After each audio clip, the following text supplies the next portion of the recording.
আপনি কি জানেন, একদিন আমি আমার ক্লাসের স্যারকে বললাম, স্যার আমি কি একটা প্রশ্ন করতে পারি? স্যার বলল, কর। আমি প্রশ্ন করলাম, একটা আস্ত হাতিকে কিভাবে ফ্রিজে রাখবেন? স্যার বলল, জানি না তো।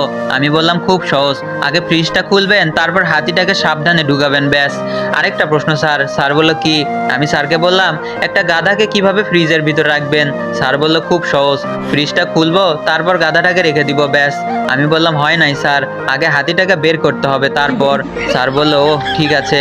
আমি বললাম, স্যার আরেকটা প্রশ্ন, বনের সমস্ত পশু পাখি সিংহ মামার জন্মদিনে অংশগ্রহণ করতে পারবে, কিন্তু একজন ছাড়া, সেটা কে? স্যার বলল, মনে হয় বাঘ, কারণ একজন আরেকজনকে তো দেখতেই পারে না। আমি বললাম, হয় নাই স্যার, এটা হবে গাধা, কারণ সে তো এখনো ফ্রিজের ভিতর। স্যার বলল, আমার সাথে মজা করে না? আমি বললাম, না স্যার, আরেকটা শেষ প্রশ্ন প্লিজ স্যার। স্যার বলল, ঠিক আছে বল। আমি বললাম, অসংখ্য কুমির ভর্তি নদী আপনাকে পার হতে হবে, কিন্তু কিভাবে? স্যার বলল, কোনো অবস্থাতেই সম্ভব না, তবে একটা বড় নৌকা দিয়ে পার হওয়া যাবে। আমি বললাম, হয় নাই স্যার, আপনি সাঁতরে সহজেই নদী পার হতে পারবেন, কারণ কুমিরগুলোও সিংহের জন্মদিনে গিয়েছে। এই কথা শুনে স্যার তো কেঁদেই ফেলেছিল।